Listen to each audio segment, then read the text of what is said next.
Folks, welcome back to another episode of What's Next. I'm going to do an in-service already with my next guest. You certainly know him by seeing his face right now, but I'm going to run through a few things. And most importantly, we're going to end up with where he is on his journey now. And I think this is just going to be one of those episodes it's worth replaying. And we haven't even started the full recording yet.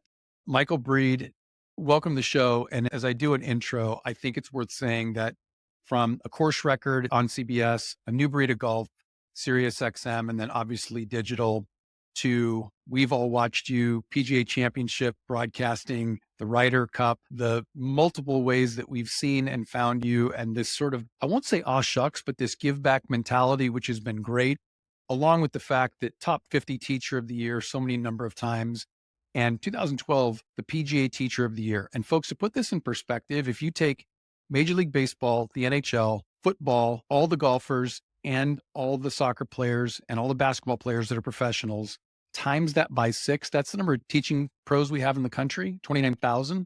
Michael was number 1 in that group. So to put it in perspective, rare air here. So Michael, welcome to the show. So excited to have you on. Thank you very much, Brian. Anytime you ask me to do anything, I'm going to say yes. I know well how to follow your path. So thank you. Man, so illustrious career to this point. And I will tip off that we are going to talk about your deep care and drive about the legacy of teaching, communicating in sport. We're going to end up there in the end. But before we do, kind of our audience that's full of high performers, soon to be or currently on a path to being entrepreneurs, somewhere along the line, each of us has had this tug. It may have started early or maybe late. Were you an early, like I knew I was going to be an entrepreneur from the time I was 5, or did it strike you late? Where was that for you, like in your life when you said, I think I'm going to do something on my own? It's interesting. I was raised by 2 individuals, my mother, my father, who were both entrepreneurs. And they always instilled this idea in me that I could achieve whatever I wanted to achieve. Accountability. They didn't do my homework. I don't do my kids' homework. We're all responsible for what we get. And so I think that was one of the things that my parents sort of instilled in me. And then through time, what starts to happen is you start asking yourself, okay, how's the way to do this? Then you go from there to who's doing it the best? How do they do it? And then how can I develop that even more? And I think when you get to that third step of how can I develop that even more, that's when you start the entrepreneurial light kind of goes off and you start going down this path. So I think it's a combination of a bunch of different things. But I think it starts with seeing individuals in front of you who have done that entrepreneurial stuff, who have never looked at the wall as something that you run away from, but something that you jump over. And then also telling you you can achieve what you want to achieve as long as you work hard enough. And I think that's really been the hallmark of what has gotten me to where I've been able to get to. Wow. Okay. So I guess in working through that, golf feels to me, because you're a high level golfer, obviously on to teach at multiple places, including Augusta National, but it feels like a very singular journey in sport. Everything you just mentioned there was about sort of push, a team, a thought. How do you reconcile both of those things? Because I think a lot of us are coming out of some form of a team environment, even if it is a golf team. We're coming out of a team environment thinking about this journey as an entrepreneur can feel alone, but I love where we're going, which is there are other parts to that to help. And people that came before you could be part of that. So how have you kind of played that singular golf thing into, no, that's actually more about this holistic team approach? I think it's an interesting thing, right? Because, and you do this well, I try to do it. I try to read books from people that have been really successful in all types of areas, whether it's the coaching area or physical fitness or emotional IQ, all these little different things, right? And so what I would say is what we learn, and Mike Krzyzewski wrote about this in his book, about how a hand is made of 5 fingers and you get 1 fist out of 5 fingers, but the fist is a different fist if one of the fingers is missing. And I gravitate to that because at the root of what I do, I'm not a golfer. I'm a shortstop on a team of 15 to 25 players, and we all have to help each other achieve what we want to achieve, which is 1 championship. So you have this group of individuals that comes together, and there's a reason why that individual's playing first base and that individual's playing second base and that individual's playing shortstop. And we all try to help each other improve so that we can achieve this one thing together. And what I can tell you is that in all the stuff that I have done and all the incredible moments that I have been able to enjoy in my life, they've always been so much better when it's been celebrated by a team rather than an individual, Mm. myself. And so, frankly, it's hardly a celebration when it's an individual accomplishment. It's so much more enjoyable when the team comes together and celebrates the hard work that everybody does. And that's one of the things that I love about teaching the game of golf is it's actually when you play golf, it's not necessarily a team thing, although nowadays on the PGA Tour it is. But when you teach it, you are a part of a team. And that team that you're a part of is there's one guy that's in the light, one individual in the light, but there's a bunch of people that get together that bring a different skill set to allow that success to occur. And that really is the part that I have enjoyed the most is the team aspect to it. Man, there's so many good questions here. I guess the one for me that might resonate a lot with the people listening or watching is we see a guy of your sort of stature and popularity where you're in front of the camera, it's you. And I can single handedly tell everybody that the person that you get to see this warmth, this care in Michael Breed, I've had the chance to spend time, way more time off camera, both as a business partner in V1 Sports and just talking about sport and entrepreneurship in general, that you get the same person in front and behind. But I think that's a challenge for most leaders, which is the minute we get in front, we just keep running hard and we kind of forget the team in the back. Do you do anything specific to make sure that you're kind of looking around and either building or cultivating a team? Because that's been clearly a recurring theme here. That's a wonderful question. So, yeah, absolutely. And I read a lot of books on it. One of my favorite books is The Power of Positive Leadership, John Gordon. And it's a book that I read. If I don't read it once a year, I read it once every 2 years.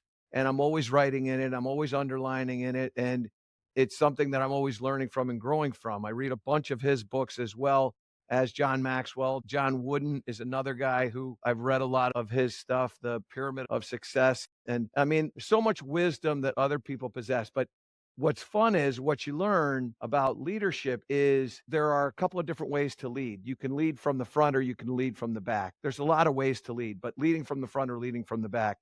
And what I always find is I want to be with people that go, come on, follow me. This is going to be really fun, as opposed to the person that's sitting in the back Yeah. whipping the horses and leading that way. And I'm not built like that. I wasn't raised like that. So I don't celebrate that kind of leadership. And what I have always tried to do in my career as a leader is take responsibilities for the struggles and make sure that I give the accolades. Now, what I will say is that as a head golf professional for 20 years, what I always made sure of is everybody knew the rules. I'm going to hold you accountable. And I hired you to do a job. You hired me to do a job. And when you said that you would come and work for me, I need you to hold me accountable for where you're going in your career. Are you able to achieve what you need to achieve? When I work on your golf swing, you're very acceptable. When I work on what you need to do to better yourself as an employee, what is it that you need to work on? You need to accept that the same way. And I'm going to give you all the credit and I'm going to take all of the struggles off of your plate. But at the same time, in our private moments, I have an expectation level for you. And the expectation that I have for you is I hired you because I think you can be great. I don't expect you to be good. I expect you to be great. And one of my favorite lines by Vince Lombardi is, we strive for perfection in hopes of greatness. And so, what I expect from the people that I get to work with is that they give me everything they have all the time, and then they get all the rewards for that. And hopefully, what ends up happening is down the road, and this has happened through time. Now I get to look back at the individuals that I worked with in my career, and they've all gone on to be extremely successful. And I take pride in that because I was able to hire the right people and I was able to somehow cultivate the greatness that I believed was within them and then get them to buy into the script of greatness. And that to me has been extremely rewarding. And so, what I have found, and as I have shared my sort of insight that I have gotten out of all these books that I have read, I didn't write any of this stuff. I just kind of followed it's kind of like the Bible. Whether you Yeah. believe in God or you don't believe in God, if you follow the Bible, you're probably going to end up in a pretty good spot. there are people that have a lot of wisdom in the world and they shared it in a book. And if you can extract that wisdom, understand it, live it, and then share it with somebody else that maybe hasn't read the book, now all of a sudden, not only do I have a chance for greatness, but they have a chance for greatness. And then when you look back at it and you see, you know what, this really worked, it's kind of fun. It's more fun. All right. So what we typically do is do a little summary. I'm a note taker. In the show notes is going to be the links to Gordon's book, Maxwell's book, and Wooden's book. In case you haven't read them, I'm looking over here at my bookshelf. All three of those authors, and I'm sure Michael and I would share a very similar library. On this journey, you've heard clear as day from Michael, and I think consistently over the course of time, our show is based on experience, not opinion. And when you put it in a book, it's typically based on experience. And I think those, if you're going to start with three authors, you pick three pretty good ones. There's probably a dozen more that we could all reference, but really good. So we'll have those in the show notes. Expectations. I love that you set them early, right? Whether you're an employer, you and I both know this as fathers, me maybe a little further along in the journey than you, but it's really good, right? It's healthy. It sounds like you grew up in that environment of when someone has an expectation that is communicated, not kept secret, we tend to see really good outcomes. And I love that. Again, is it's who we are on Saturday. It's who you are Tuesday when you're recording the show or kind enough to spend some time with us. As you think about this migration from sort of learning, giving lessons, both literally golf lessons and life lessons as you pass them, are there any that you've been personally in touch with somebody that you've either watched them or they've had a chance to pour into your life where you think, man, I immediately took that and I put it into practice?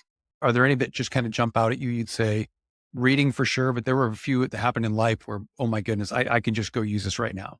Yeah, I think there's a couple things. One, I don't, and this is an interesting one, right? I don't think that the learning process only comes from great experiences. I also think learning processes can come from poor experiences. And what I would say is this, that I tend to put into practice the things I put into practice right away are typically things that I'm not going to do. And that may mean working for somebody and seeing how they manage, or working for somebody and seeing how they take care of their employees in a way that is less than the way that I would do it. All of a sudden now I know I'm not going to do that way. And I think that the good things that come out, like I take notes on good things and then I implement them to see what ends up working. So it's much more for me, the things that I implement right away are things that were done that I don't necessarily care for how it is done. I don't like hypocritical people, and I have a difficult time with that. I have a difficult time when people talk behind somebody's back. I don't really like that type of behavior. If I've done something and you don't like what I've done, I have a chance to learn from that. And if you don't share that you didn't like what I did with me, but you share it with somebody else, now all of a sudden I don't receive that well. But if you actually care about me, if you care about my future, and I did something that you think I could have done better, and you pull me aside and you go, hey, this is what you did. And well, I'm sure you were coming from a good place. If you'd have done it differently, we might have had a chance to have a more successful outcome. I'm going to take that a whole lot differently. Now I'm going to go, you know what? This person cares enough to pull me aside, independent, nobody else around, not embarrass me, not humiliate me, not be sarcastic with me, but be honest and straightforward and tell me, here's a fastball, hit the fastball. You didn't do what I was hoping that you would do, and I think you can do better, and here's how you could do better, and next time let's try to do better. Now that to me works. Whereas if you go behind my back and you start telling people that I did something that you didn't like, and how can I learn from that? How can I grow from that? Yeah. And so what I have found in my life is I am much better at implementing things right away when it has been handled poorly, in my opinion, versus if something is handled perfectly or done exactly to script. I think that for me is something I'll make notes of and I'll step forward. You talk about a book. One of the most important books that I read was a John Maxwell book called Thinking for a Change. And in that book, you should have a notebook and keep track of all the things that you want to try to do. Where do you want to go in your life? How are you going to do what you need to do? What are the skill sets that you need to possess and blah, blah, blah. I call it a journal, whatever you want to call it. I have done that for a long period of time, and I've kept journals and made notes and done all that. And it's one thing to write in the journal. It's another thing to read in the journal. But the journal is an incredibly valuable thing. And this is where you end up, in my opinion, putting down those notes, those good things, the even quotes. I have a book that sits on my desk here, this book, and in this book, I have these right here. Now, it might be hard. You can see that there. Yeah. Those are all quotes that I have. So what I did was I went out and I bought baseball card holders and then took index cards. I cut the index cards in half and then I write down these quotes and I put them into this filing system that I have. Now, you might sit there and go, that's a really cool idea. I stole that idea from Ronald Reagan. When I went to go see the Reagan Library, he had a book of quotes that sat on his desk and he had this really cool thing. And I'm like, that's what I want to do. And talk about a guy that was entrepreneurial and a guy who shifted his lines of work, go from an actor. I guess being a politician, being an actor, maybe aren't that far apart from We're not going to go anyway. there. But anyway, my point is that it's been a very powerful thing in my life. As I read books and as I read quotes on certain ways that I'm going to behave, I write all these things down in here so that it reminds me of how I can continue to persevere, continue to strive, continue to overcome, and hopefully continue to grow. Man, Ronald Reagan is placed down in my hometown, San Clemente, California. Yep. So beautiful place. Love that. And a very good example, along with some of the publications from Maxwell for sure, which I think is a really good segue into a lot of what you've talked about, I think affects partnerships and those expectations you're talking about being upfront, this communicating thing. What I've found is most people go into partnership relationships with sort of hidden expectations and hope.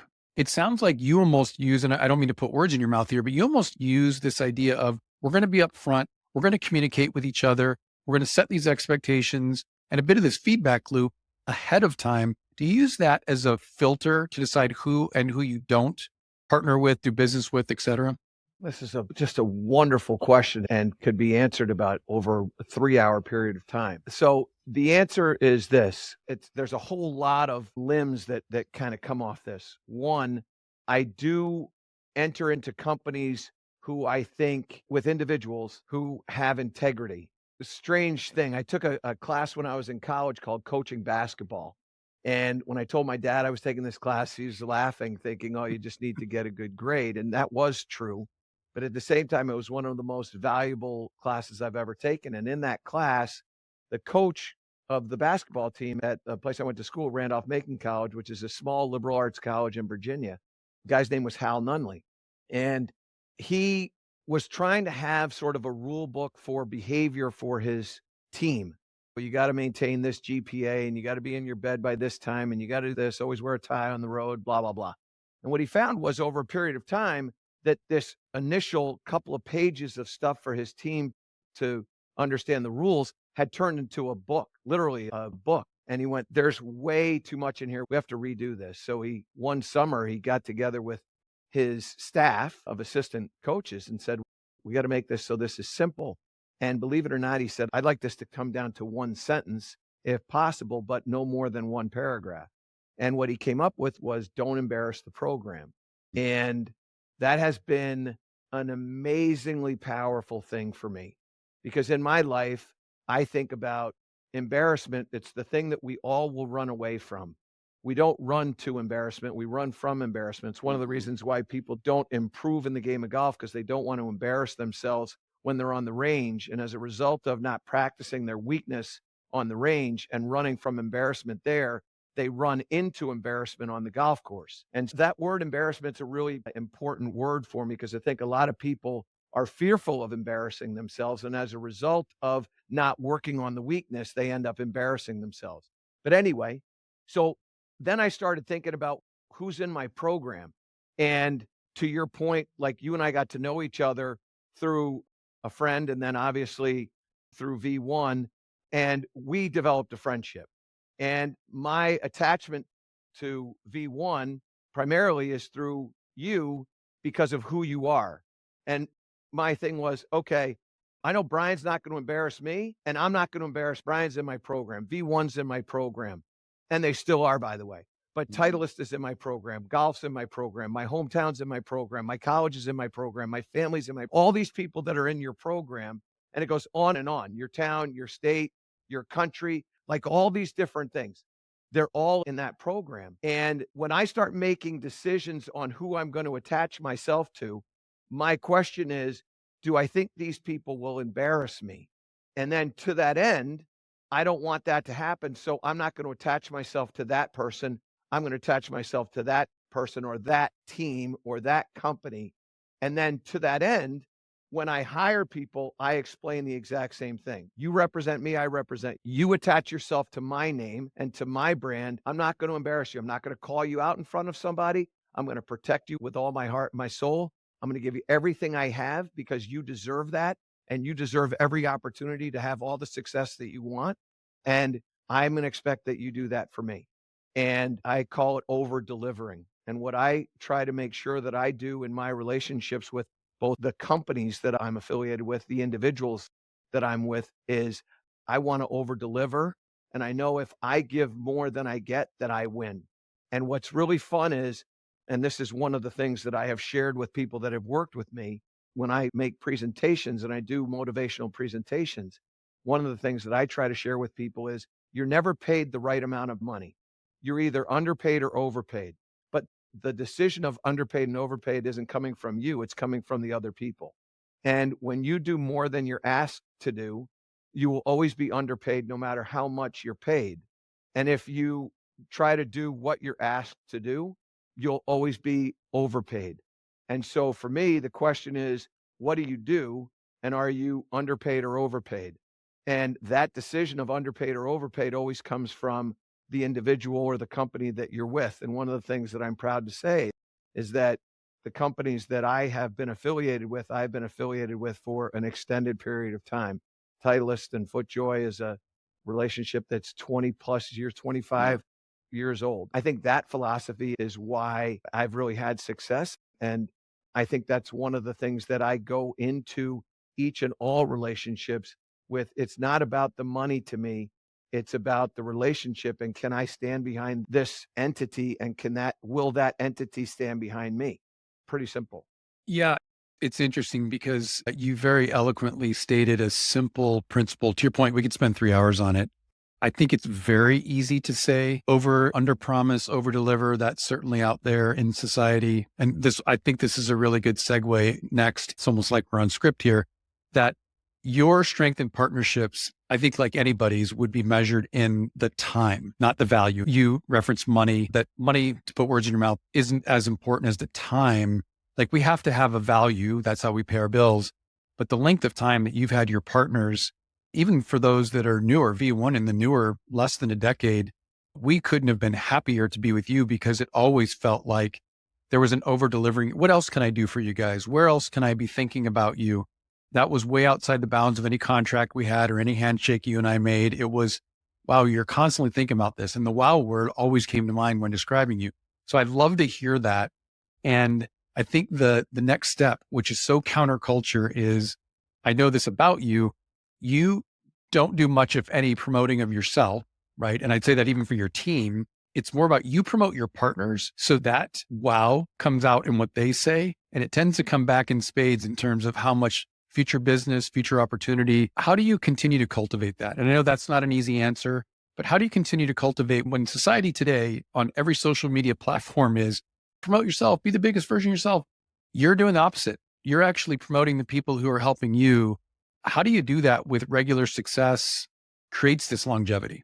I think there's a couple things to this. So again, I go back to my father who always told me that you have two ears and one mouth, do the math, right? And it was an easy one for me, right? And so if you listen more than you talk, and look, I talk for a living, so that's a hard thing to do. But at the same time, what he was incredibly good at was his intelligence was extremely high. And one of the things that I have found is that if you listen to somebody or you listen to a company, then you'll know the direction that they want to try to go in.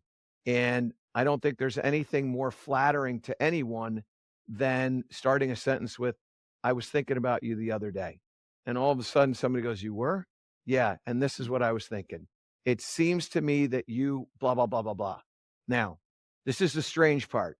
I have these long, timely or timed relationships, but I never think about the time that I give to it what I think to myself is, how can I help this entity, this company, this individual? How can I help them? That was something that started a long time ago when I was doing my teaching.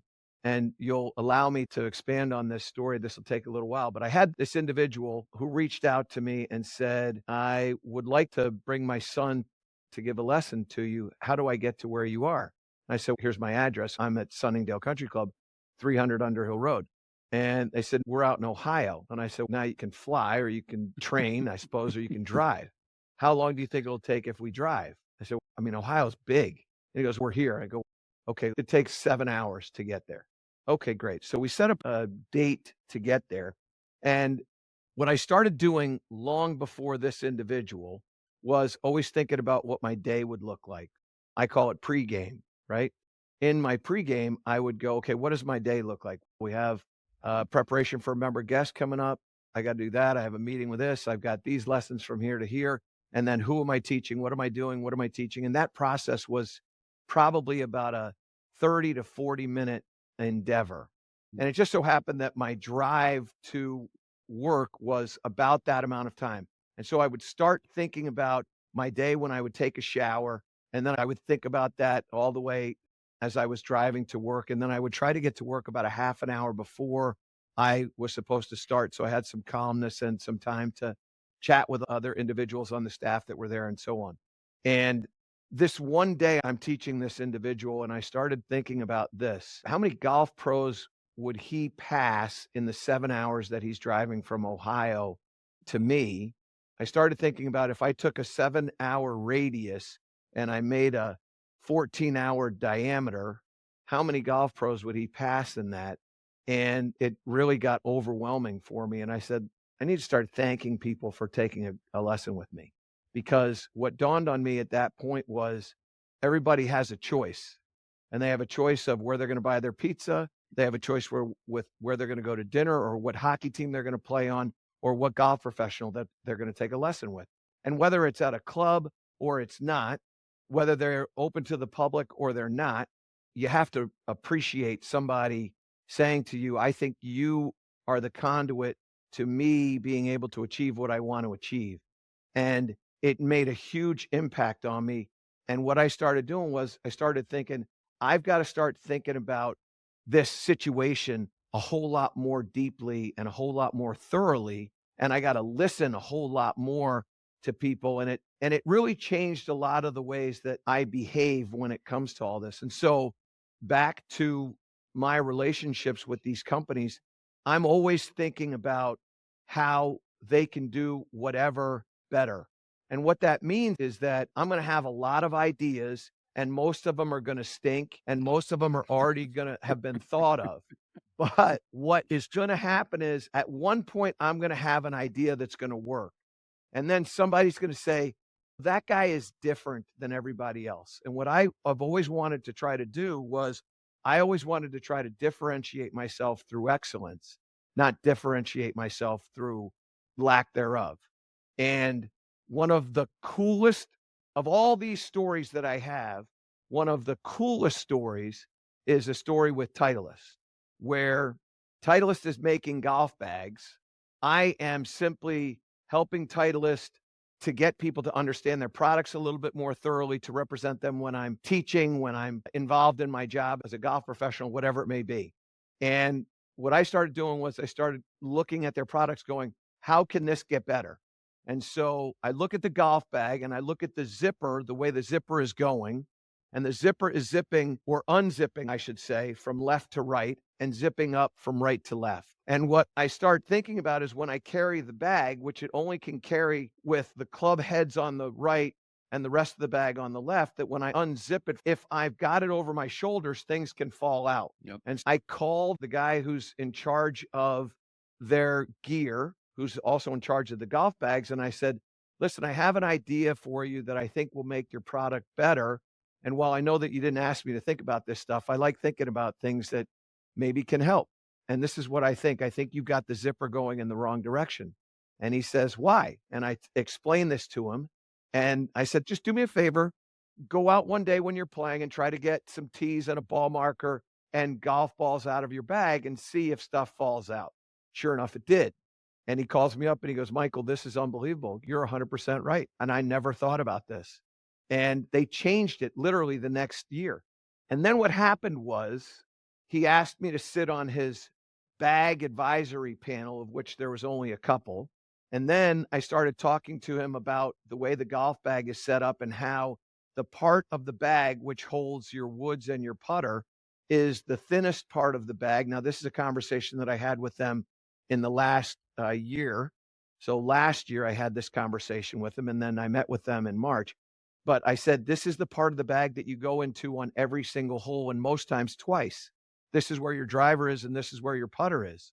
And this is the smallest part of the bag. And the putter grip has changed, and it's the thickest grip in the bag. And I've got typically 4 golf clubs in the smallest part of the bag.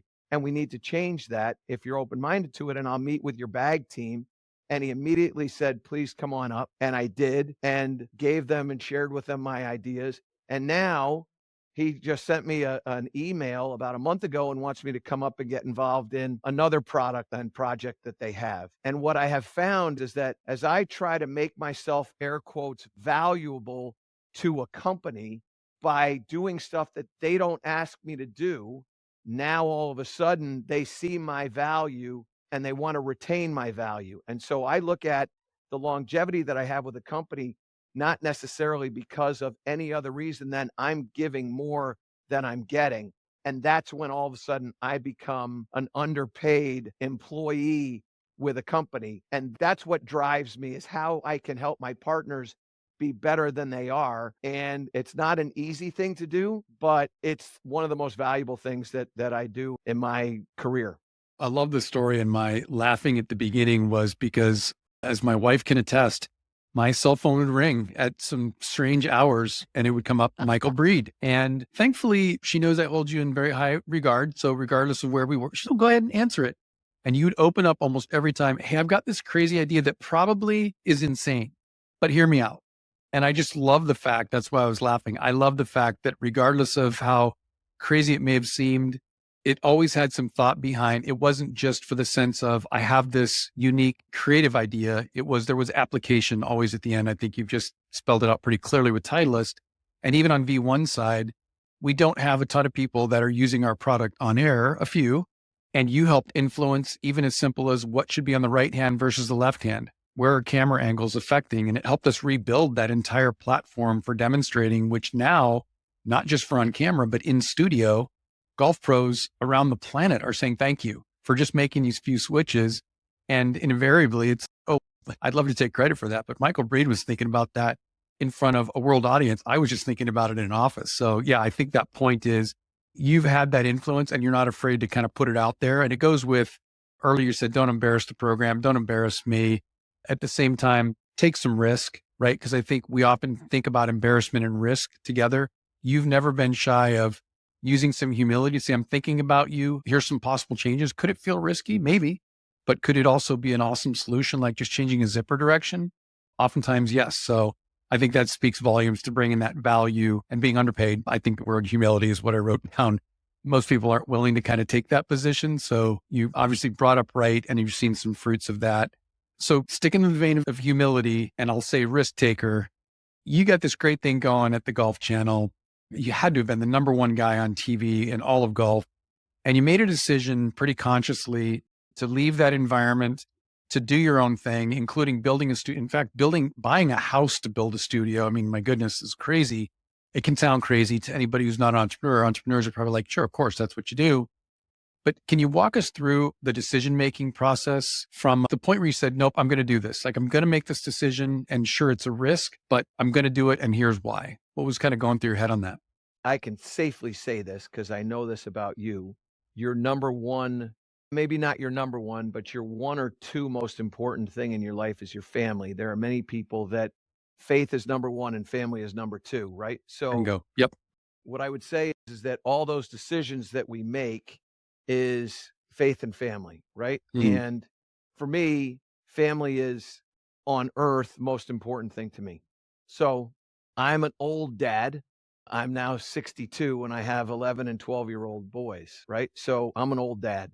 And I had a period of when I was 38, I had this moment in my life, this one night, which I'll never forget, which I wasn't upset about. I was just reflective of there's a chance that I may never be a dad. Mm. And I teach a bunch of kids, and they are like my kids. And so I kind of, well, I've been a dad in a number of different ways, maybe just not of my blood, but I'm helping kids in their direction. Okay, great. And if this is what my life is, I've got a great life. And so that's at the base of my decisions. And now I get married, beautiful wife and wonderful person, and we have kids together. And I want to be a father.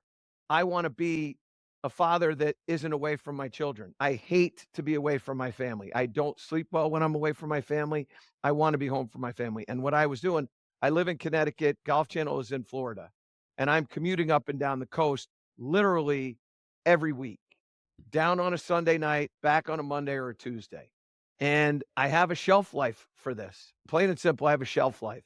And my shelf life is I want to be with my family. So my kids are at the age of 4 and 5, and they're now at a point where they're going to know dad's not here.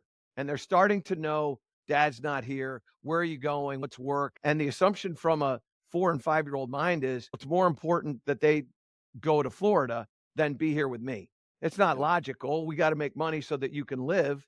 But at the same time, that's the interpretation. And I went, I don't want that. And so at that point, it was okay, I got to figure out a different way to solve this. For me, believe it or not, the step was not as risky as I thought because I had done my due diligence. I did my homework. I called Titleist, I called FootJoy, I called partners who were advertising with me on the Golf Fix on Golf Channel and said, "Hey, if I leave, will you come with me?" And they said, "Absolutely. Whatever you do, we're with you." And I think in large part because of all those things that we've talked about before, my allegiance was without question for them.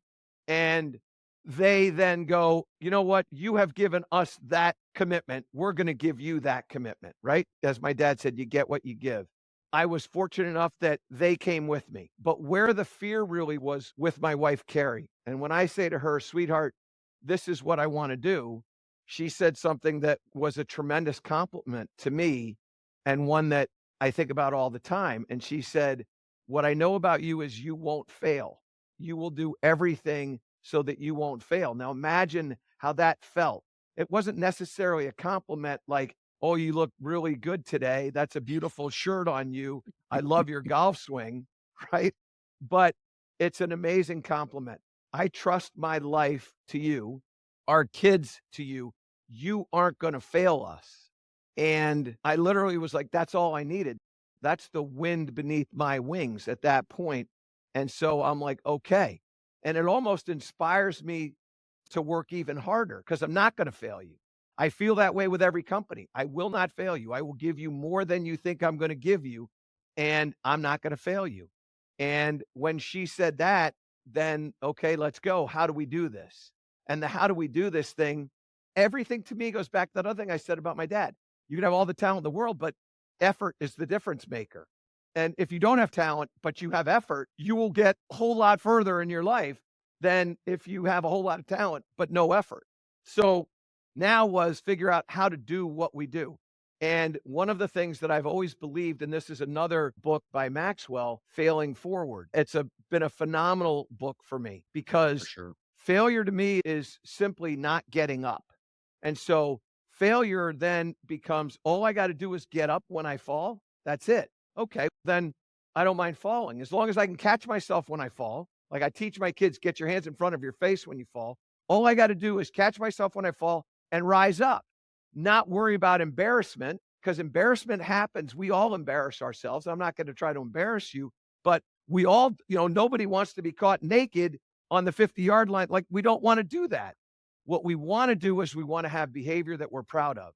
And to me, behavior that I'm proud of is doing the research that I know I can do in order for whatever it is that I want to do to be successful, and then putting in all the effort that I can to make sure that happens. And that will never be an embarrassing moment. Will you fail? Absolutely, you're going to fail.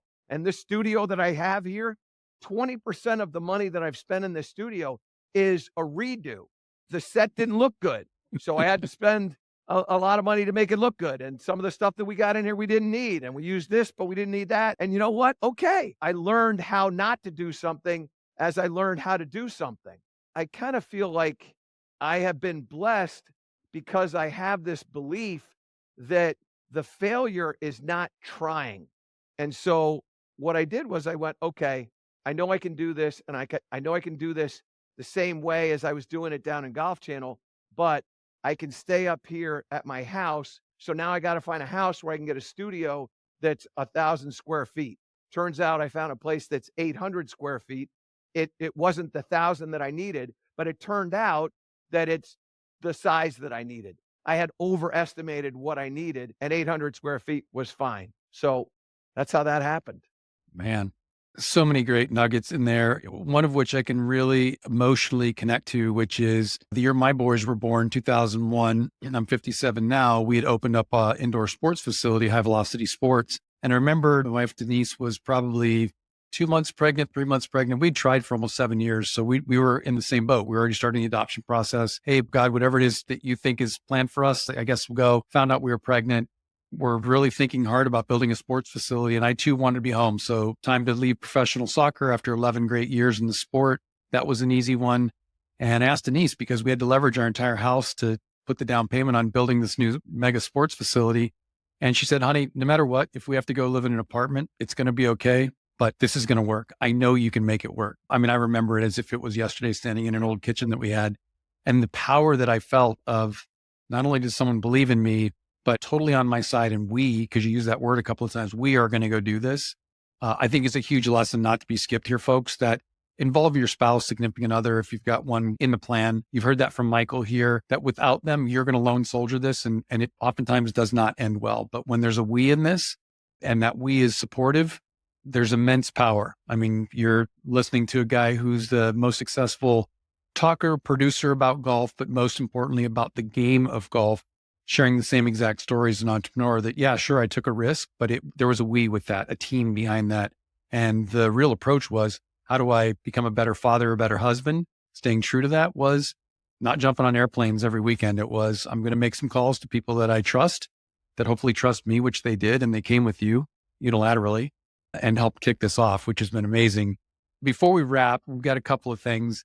One is, we talked about this in the beginning, your commitment to the legacy of golf. We talked about this maybe in our very first meeting was, I don't care if this ever makes money. I want to give back to the teachers who teach the game. I want sort of the legacy of teaching. And then I know that's grown maybe all the way to what your kids who are young and very impressionable about what dad does, regardless of age. What do you want your legacy to be both in the game and outside the game as you kind of think forward about your shelf life, if you will? I love this question. And this is a simple one. And I could say it in a very small sentence, that I cared. And I think, to me, I think when your wife knows that you care, when your kids know that you care, when the people that you work with know that you care, when your sport knows that you care, I think that's really something that's powerful. And then if you take the care cake and you cut it up, much like the pyramid of success, right? I have all this stuff that goes into the care cake, and one of those is passion. And I think that I never feel like I work because I get to do what I do. I don't got to do what I do. I get to do what I do. And the thing that's the coolest part about sort of my life in golf, and particularly in the eyes of people that have watched me, everybody pretty much says the same thing, which is that guy is passionate. And I look at Dickie V, Dick Vitale, that guy is passionate. When I talk to Mike Breen, who does basketball announcing for the NBA, and he says his goal is he wants to make sure that everybody knows that he's prepared, and he wants to make sure that everybody knows that he's passionate about what he does. I think the care cake is full of passion. When I'm done with all of this stuff, if people go, man, that guy really cared about everything. Like, I care about what I put on. I care about how I present myself. I care about what I'm talking about. I care about the preparation that goes on into it. I care about everything. There's a line that FootJoy had, and again, it's in my quote book, which is wild because they're the only company that has a quote. But in there, it said they have this line that says, only everything matters. And at that point, like, for me, that's what it's about, right? I've had people ask me about What do you think the skill set is? Like, Michael, what's the most important skill set that you have to have in order for you to do what you do on television? And I always turn it back to them. What do you think it is? And nobody says what color clothes that you wear. Nobody talks about communication skills. Nobody talks about body language. Those are all the things that are the most important part of this, because everybody's making a decision as to whether they like you and trust you and want to watch you in 4 seconds. And in 4 seconds, nobody can say anything intelligent enough for people to get behind them right away. It's all visual. What I know is that when I do what I do, I am thinking about everything. What's the nugget that is in here that other people don't have, that I can get, that can help me be that much better? And only everything matters. So I try to look at everything. Another great quote. But for me, it's the caring thing that's at the base of this whole thing. Like, people know I love golf. People know I love my family. The story I tell with you about leaving Golf Channel to do what I'm doing, everybody knows that was a family decision, not anything other than that. I didn't get fired. They offered me a contract. It had nothing to do with that. It had to do with the fact that my commute to my office, there's a little bit of traffic right around the kitchen, depending on what time I get there, but that's the only traffic I face. There's no lights between my bedroom, the kitchen, and the studio. Yeah, I'm living the dream. And it was all based on my family. That's the most important thing to me. And I care about that, and everybody knows it. I think that's an appropriate way for us to kind of tie this up is, again, the takeaway audience. You've heard this now in every single episode. I had my mom on a couple of episodes ago, which was so exciting for me. And it was, she owned a hair salon and cut hair for a living. And she said, I did what I love, never felt like I worked in a day. I just heard you say the same thing. I love the fact that as a legacy, if it's as simple as I cared, I can also tell everybody that probably more than any of us as entrepreneurs, Michael stands in front of a world full of pundits that have some good things to say and some not good things to say on an hourly basis, Michael. But when you're defending yourself, we talk about armoring up every day because the world isn't always our friend.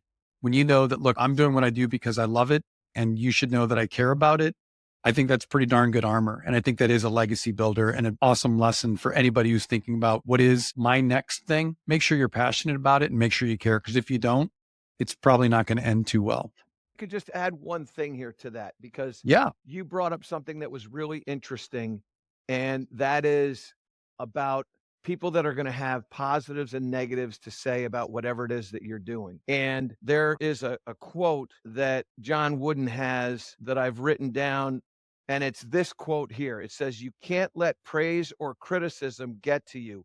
It's a weakness to get caught up in either one."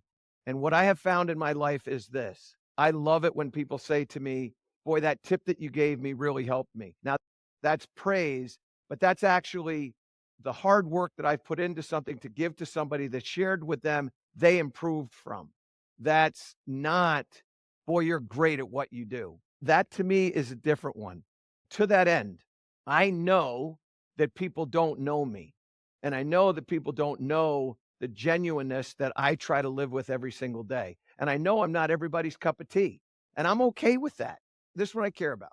What I care about is I want my wife to know that her word matters. If she thinks that I'm acting like a donut, I'm going to change my behavior so that I don't do that. If my kids feel the same way, I'm going to change that. If people that I love and care about in my life, if you say to me, "Michael, I don't really think that's the best way for you to do something," I'm going to listen to that. But if I have Joe 306 on Twitter telling me that he doesn't like what I'm, as much as I respect human beings, Joe's not going to change my behavior. Yep. And when you start talking about that armor that you have to have the armor to not get caught up in praise and criticism, as Wooden says. And when you can do, that's actually when you get your freedom. And that to me is the most important thing, because if you do get caught up in that, you will never be genuine. You will never be genuine because you'll always be trying to help people according to what they want.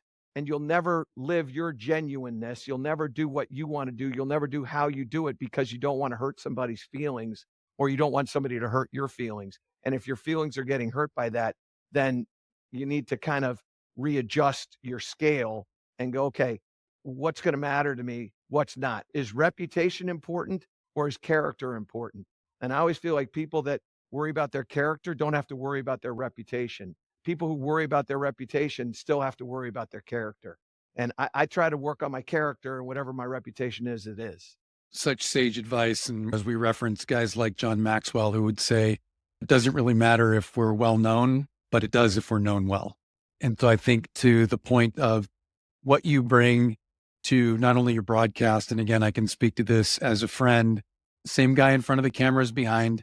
I think unlike most, you are known well, that you care. I think a lot of people will vacillate to whatever makes more good likes than bad, and they'll keep moving the needle wherever it needs to go. And I think you've done a really good job in this interview of saying, no, what actually matters is that I care. You should know that about you as a human. And I can attest to the fact that's absolutely true. So thank you for being on the show.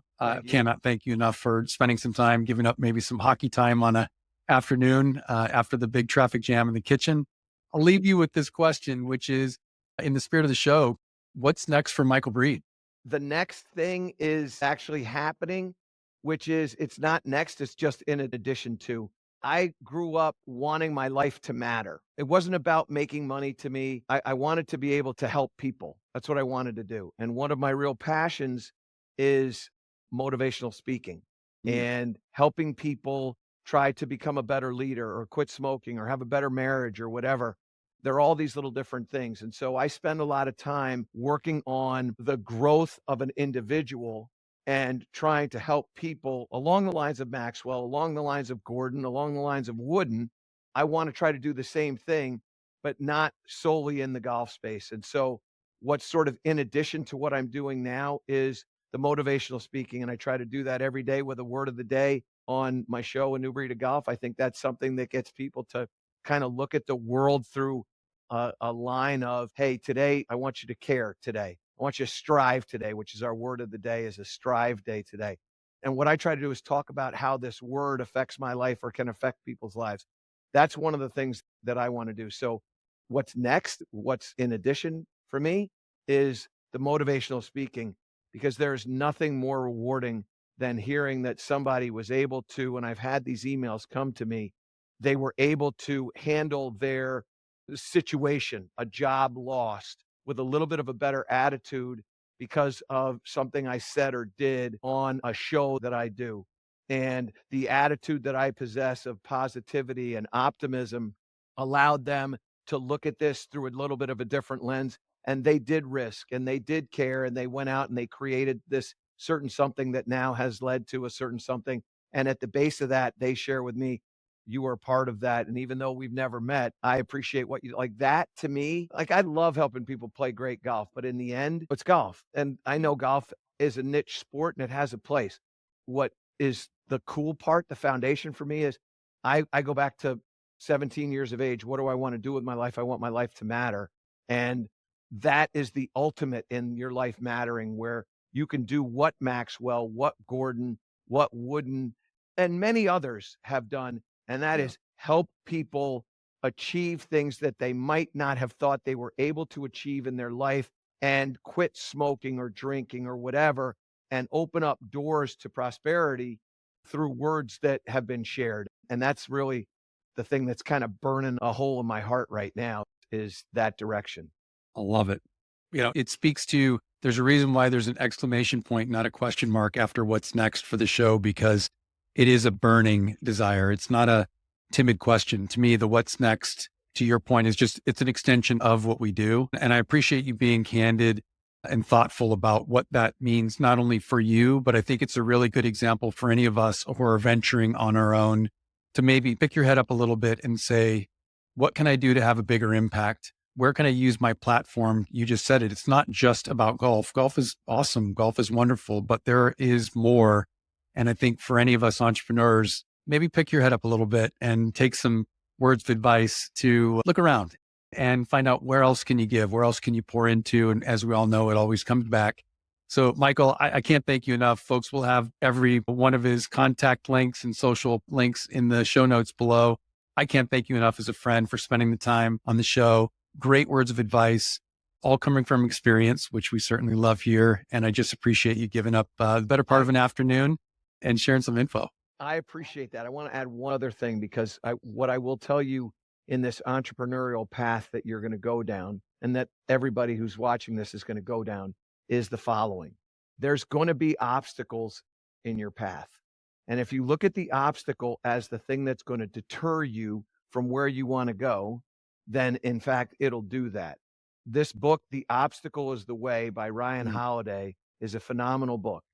And what I do and what I've always done in my life, though he said it a whole lot cleaner and more succinctly, is the path is there for obstacles. The path of obstacles is there. And what you have to do is assume that's just the path, that it's not smooth for one person and filled with challenges for you. And so what I would say as you go down this path of entrepreneurial, whatever, what you have to do is this. You have to realize that this is a hard path. And the hard path is there because it's going to deter people. And the more people that get deterred, the easier it's going to be for you to get to where you want to get to because there's going to be less people at the seating. And so what I have in my mind is a Jerry Rice quote, and that motivates me as well. And it's this: I will do today what others won't so I can do tomorrow what others can't.